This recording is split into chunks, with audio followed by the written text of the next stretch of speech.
Film की शुरुआत में हमें बगदाद के शहर में रेगिस्तान दिखाया जाता है, जहाँ पर आर्मी एजेंट्स की टीम अपने लीडर लू फेंग के साथ एक मिशन पर आई थी। लू आकर वहाँ पर ऑयल फैक्ट्री के लीडर से मिलता है, जो यहाँ पर फैक्ट्री कंट्रोल करने का काम किया करती थी। असल में ऑयल कंपनी की फैक्ट्री के लोग बहुत बड़ी मुसीबत में थे, इन पर हर रोज हमले हो रहे थे और यही वजह थी कि लियो की टीम इनको यहाँ पर बचाने के लिए आई थी। फैक्ट्री की लीडर लू को बताती है कि उसने यहाँ पर 400 लोगों को बचाना है और हमें यहाँ से बचाकर ग्रीन जोन तक पहुँच जाना होगा। इसके बाद हमें गांव में क्रिस नाम का एक आदमी दिखाया जाता है, जिसके पास उसका भाई आया था। वो कहता है, भाई मैं आपके लिए एक मिशन लाया हूँ, जिसको पूरा करने पर हमें बहुत सारे पैसे मिल सकते हैं। हमें एक बस में कुछ लोगों को अगवा करना है। जब क्रिस अपने भाई की ये बात सुनता है तो उसे मना कर देता है, क्योंकि क्रिस कभी भी कोई गलत काम नहीं किया करता था। इसके बाद हम क्रिस के गाँव में ओवेन नाम के एक आदमी को देखते हैं, जो जमीन से पानी निकालने का काम किया करता था। क्रिस के गाँव में भी पानी की कमी थी। क्रिस अपने गाँव वालों से बहुत प्यार करता था, इसीलिए वो पानी निकालने के लिए ओवेन को बुलाता है। ओवेन अब एक कुएं से पानी निकालने की कोशिश करता है, मगर नहीं निकाल पाता। उस वक्त गर्मी भी बहुत थी और क्रिस के गांव के लोग बहुत गरीब भी थे। यहाँ पर ओवेन क्रिस से कहता है, अगर कुछ पैसों का बंदोबस्त हो जाए तो हम यहाँ से आसानी से पानी निकाल सकते हैं। ये सुनकर क्रिस ओवेन से कहता है कि ठीक है, मैं पैसे लेकर आऊंगा। उधर फैक्ट्री के अंदर लू अपनी टीम के साथ मिलकर ये प्लान कर रहा था कि हमें फैक्ट्री के लोगों को बचाकर हाईवे ऑफ डेथ से लेकर जाना होगा, तभी हम ग्रीन जोन तक पहुँच सकते हैं। ये रास्ता शॉर्टकट तो है,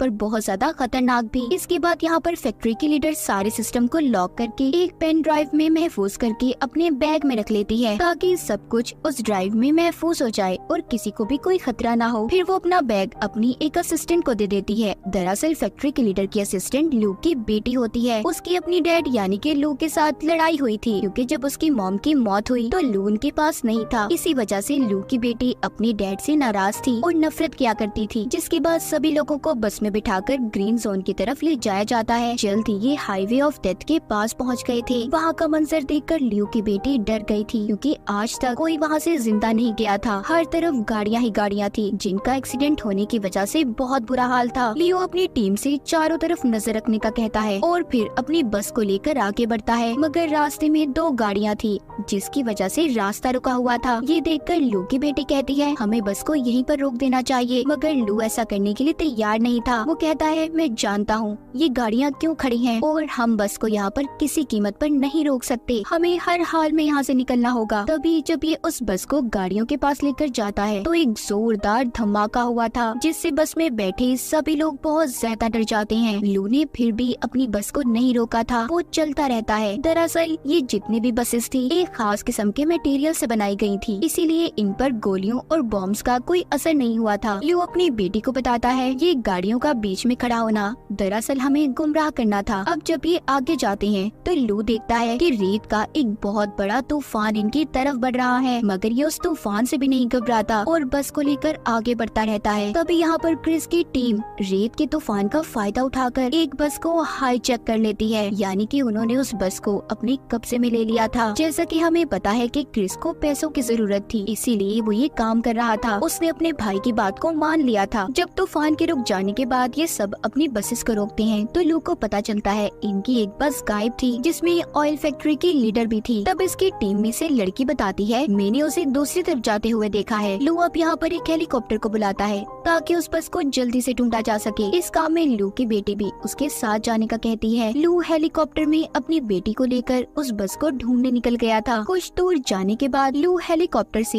एक ट्रक को देखता है। अब इसे समझ आती है कि रेत का असल में कोई तूफान नहीं था, बल्कि दुश्मनों ने इस ट्रक की मदद से नकली तूफान बनाया था, ताकि वो हमारी बस को हाईजैक कर सकें। कुछ देर के बाद लू को अपनी बस नजर आ जाती है। राब्ता करने पर लू की टीम की लड़की उसे बताती है, उस बस में से अमेरिकन ने हमारे 5 लोगों को अगवा किया है, जिनमें ऑयल फैक्ट्री की लीडर भी थी। जिसके बाद लू अपनी टीम से दोबारा राब्ता करता है और बाकी के बसेस को ग्रीन जोन तक पहुंचाने का कहता है। इधर क्रिस भी अपने साथियों के साथ जब गाड़ी में बैठा आगे बढ़ रहा था तो ऊपर से लू अपने हेलीकॉप्टर से इन पर बॉम्ब गिराता है। क्रिस भी अपनी गाड़ी से निकलकर गन लेकर हेलीकॉप्टर पर हमला कर रहा था, जिससे हेलीकॉप्टर उनसे थोड़ा दूर हो जाता है। उसमें आग लग गई थी।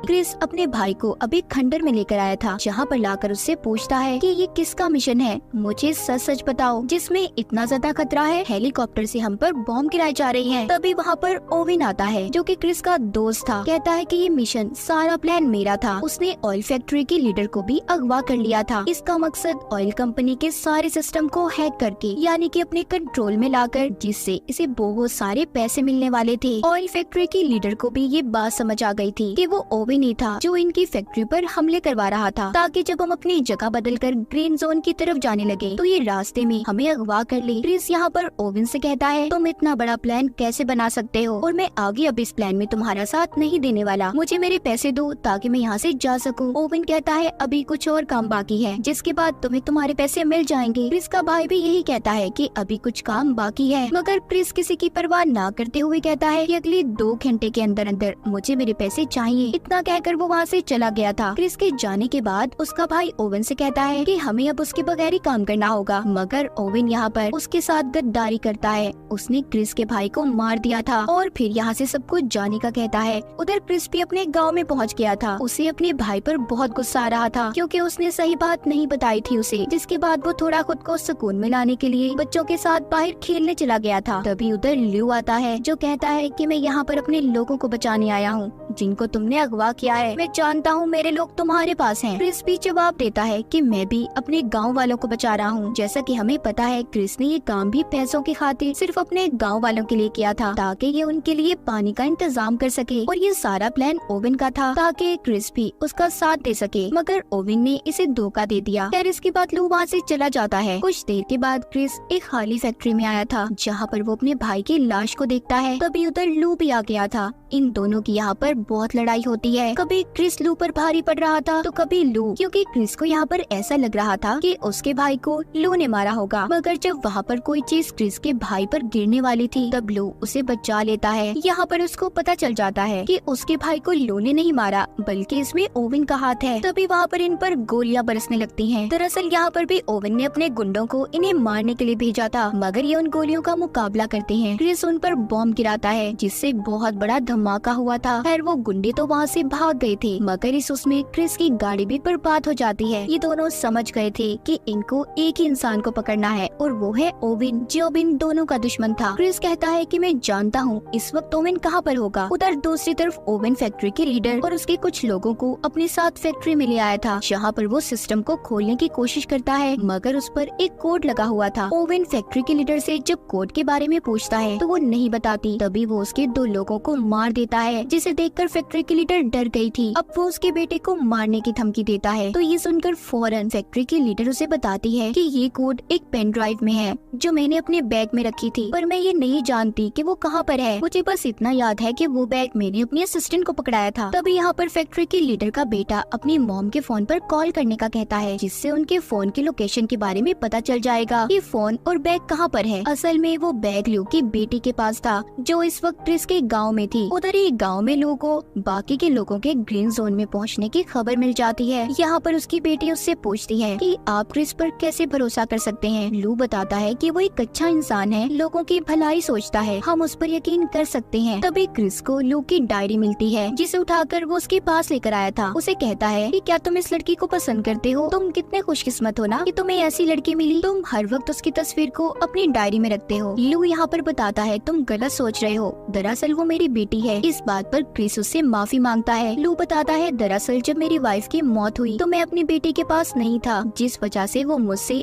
आज तक नाराज है। वो कहता है और इस मिशन पर भी मैं इसीलिए आया था कि मैं अपनी बेटी को बचा सकूं, जो यहाँ ऑयल फैक्ट्री में काम करती है। क्रिस कहता है फिक्र नहीं करो, सब ठीक हो जाएगा, हम सबको बचा लेंगे, हम मिलकर मुकाबला करेंगे। तभी उन्हें कुछ गुंडों की आवाजें सुनाई देती हैं। वो जाकर उन गुंडों का मुकाबला करते हैं। यहाँ पर उन्हें पता चलता है कि उन्हें तो यहाँ पर ओवेन ने भेजा है, जो यहाँ पर फैक्ट्री के लीडर का बैग लेने आए हैं जो लू की बेटी के पास था। उनके पास काफी सारे हथियार थे। उन्होंने सभी गांव वालों को बंदी बना लिया था और अब वो फैक्ट्री के लीडर का बैग भी मांगते हैं जिसमें पेन ड्राइव थी जिसमें सिस्टम का कोड लॉक था। क्रिस उन्हें वो बैग दे देता है, जिसे लेने के बाद वो वहाँ से चले गए थे। ऐसा करने पर लू और उसकी बेटी उससे बहुत नाराज थे। तब क्रिस कहता है कि मैं पूरे गांव वालों की जान को ऐसे खतरे में नहीं डाल सकता था। जब सुबह होती है तो क्रिस लू की बेटी से पूछता है कि आखिर उस बैग में क्या था जिसको देने पर तुम तैयार नहीं थी। वो बताती है उस बैग में एक पेन ड्राइव थी जिससे ऑयल फैक्ट्री की सारी सिस्टम को हैक कर सकते हैं और पूरे बगदाद शहर के ऑयल को कहीं पर भी ट्रांसफर यानी कि भेजा जा सकता है। इस सिस्टम से ऑयल स्मगलिंग भी होती है जिसके बाद किसी भी मुल्क या शहर को वो ऑयल बेच सकते हैं और अगर ऐसा हो गया तो ये अब तक ऑयल की सबसे बड़ी चोरी होगी। दूसरी तरफ हम जर्मनी के शिप को देखते हैं जिसका कैप्टन ओवन से फोन पर बात कर रहा था। इधर गाँव से भी क्रिस और लू निकल गए थे मगर लू की बेटी को ये लग रहा था कि वो दोनों मिलकर भी सब कुछ नहीं रोक पाएंगे, इसलिए वो भी गाड़ी लेकर उनके पीछे निकल जाती है। ओवन के पास भी उसके गुंडे बैग को लेकर पहुंच गए थे। वो फैक्ट्री के लीडर को अब बैग देकर पेन ड्राइव से लॉक खोलने का कहता है। वो जैसे ही पेन ड्राइव को सिस्टम में लगाती है सारा सिस्टम ऑन हो गया था यानी कि चलना शुरू हो जाता है। ओवन उस जर्मनी के शिप में ऑयल भरवाने का कहता है मगर इस काम में 24 घंटे लगने थे। कुछ वक्त के बाद क्रिस और लू भी अपने ट्रक पर ओवन के पास फैक्ट्री में पहुंच गए थे। वो उसके गुंडों का मुकाबला कर रहे थे। लू एक पाइप पर चढ़कर बड़े ही शानदार तरीके से ओवन के आदमियों को मार देता है। ये सब कुछ ओवन भी छुप कर देख रहा था। वो अपने आदमियों से कहता है कि हमें जल्दी यहाँ से निकलना होगा क्योंकि उसका काम अब पूरा हो गया था। जर्मनी के शिप में ऑयल भरा जा चुका था। क्रिस भी फैक्ट्री के अंदर जाता है। वो आकर गुंडों को मारने लगा था। तभी उसकी नजर बाहर जाती है। वो देखता है कि ओवन यहाँ से भाग रहा है। अब वो दौड़ते हुए उसका पीछा करता है। तभी रास्ते में उसे लू की बेटी मिलती है जो गाड़ी लेकर इनके पास पहुँच गयी थी। ये दोनों मिलकर अब ओवन का पीछा करते हैं। इधर लू फैक्ट्री में ओवन के गुंडों का मुकाबला कर रहा था। वो एक एक करके सभी को मजा चखाता है। वहाँ पर अब ऑयल फैक्ट्री की लीडर आती है जो कहती है कि सब कुछ बर्बाद हो गया। उन्होंने पेन ड्राइव से ऑयल की चोरी कर ली। हमें इतने बड़े नुकसान को रोकना होगा। उधर रास्ते में क्रिस जब ओवन का पीछा कर रहा था तो वो अपनी गाड़ी को जंप करता है। उसके पीछे लू की बेटी भी गाड़ी को हवा में उड़ाती जंप करवाती है मगर उसकी गाड़ी का एक्सीडेंट हो गया था। क्रिस गाड़ी की ऐसी हालत देखकर लू की बेटी पर गुस्सा करता है। तभी वहाँ पर लू भी एक ट्रक को लेकर पहुँच गया था। फिर वो दोनों भी उस ट्रक में बैठकर उसके साथ आगे बढ़ते हैं। क्रिस लू को ओवन तक पहुँचने का शॉर्टकट रास्ता बताता है। फिर ये उस ट्रक से रॉकेट लॉन्चर छोड़ने लगते हैं। दरअसल ये वही ट्रक था जिससे नकली तूफान को बस को हाईजैक करने के लिए बनाया गया था। क्रिस अब ओवन तक पहुँच जाता है। वो तेजी से लाकर अपने ट्रक को उसके ट्रक में दे मारता है जिससे जोरदार धमाके होते हैं। ओवन की गाड़ी दूर जाकर गिरी थी। ओवन काफी जख्मी हो चुका था। वो जब क्रिस को देखता है तो अपनी गाड़ी को लेकर वहाँ से भाग जाता है। लू ने वापस क्रिस को अपने ट्रक में बुला लिया था। क्रिस अब ट्रक से लटक गया था। वो रॉकेट लॉन्चर की स्पीड से ओवन की गाड़ी के पास आ जाते हैं जिसकी वजह से उनका ट्रक भी काबू हो गया था। वो एक रस्सी को ओवन की गाड़ी से बांधकर अपने ट्रक को खाई में गिरा देते हैं और खुद उस रस्सी के सहारे लटक गए थे। ये देखकर ओवन उन पर हंस रहा था मगर गाड़ी पर वजन ज्यादा होने की वजह से ओवन की गाड़ी भी खाई में गिर जाती है। लू ने उस रस्सी को छोड़ दिया था। वो अपनी बेटी के साथ एक पत्थर पर जाकर गिरता है और ओवन अपनी गाड़ी के साथ खाई में गिरकर मर गया था। यहाँ पर लू और उसकी बेटी तो बच चुके थे। ये दोनों देखते हैं कि इन्हें क्रिस कहीं पर नजर नहीं आ रहा। ये समझते हैं कि क्रिस मर गया। तभी लू की बेटी की नजर उसकी डायरी पर पड़ती है। जब वो देखती है तो उसमें उसकी और उसकी मॉम की तस्वीर थी। लू बताता है कि मैं तुमसे और तुम्हारी मॉम से बहुत प्यार करता था। मैं कभी तुम्हें अलग करना नहीं चाहता था। ये सुनकर लू की बेटी उसके गले लग गई थी। तभी लू के पाँव को नीचे से क्रिस पकड़ लेता है जो अभी भी जिंदा था। ये दोनों उसे ऊपर खींच लेते हैं। तीनों तो बच गए थे मगर अब ये सोचते हैं कि यहाँ से कैसे निकलेंगे। तब लू के दिमाग में एक आइडिया आता है। वो कहता है कि हमें यहाँ पर बहुत जोर से शोर मचाना चाहिए ताकि कोई इनकी मदद कर सके। कुछ वक्त के बाद दिखाया जाता है इन्होंने जर्मन के उस शिप को भी पकड़ लिया था जिसको ओवन ने ऑयल बेचा था। क्रिस के गाँव में भी पानी आना शुरू हो जाता है। ये काम क्रिस और लू ने मिलकर किया था। सब गाँव वाले बहुत खुश थे। फिर लू की टीम उसके पास आकर अगले मिशन के बारे में पूछती है। तब क्रिस भी उससे ये वादा करता है कि हर मिशन में वो उसका साथ देगा। और इसी के साथ इस फिल्म की कहानी यहीं पर खत्म हो जाती है।